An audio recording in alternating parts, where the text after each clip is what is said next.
واقعہ کربلا اسلامی تاریخ کا ایک دردناک واقعہ۔ واقعہ کربلا، جسے کربلا کا واقعہ بھی کہا جاتا ہے، سنہ 680 عیسوی بمطابق 61 ہجری 10 محرم الحرام کو عراق کے ایک میدان کربلا میں پیش آیا۔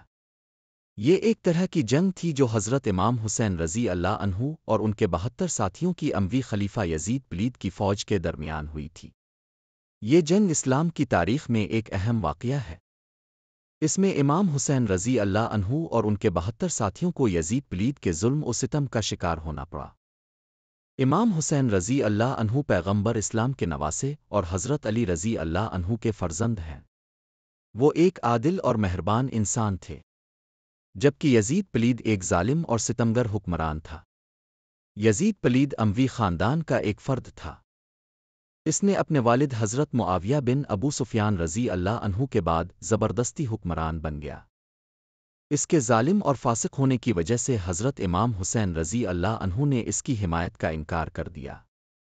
کربلا کا مقام، جس پر اس نے اپنی حکومت کے دوام کے لالچ میں سازش کر کے حضرت امام حسین رضی اللہ عنہ اور ان کے ساتھیوں کو ظلم و ستم کا نشانہ بنایا، جو کہ کوفہ کی طرف جا رہے تھے اور کربلا کے مقام پر تھے۔ اس نے اپنی فوج بھیجی جس نے ظلم کی انتہا کر دی۔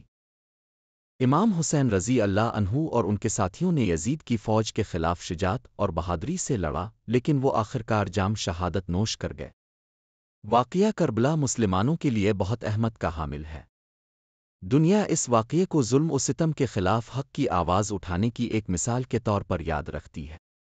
واقعہ کربلا ایک ایسا واقعہ ہے جسے کبھی نہیں بھولا جا سکتا۔ یہ ایک یاد دہانی ہے کہ ظلم و ستم کے خلاف ہمیشہ آواز اٹھانا چاہیے۔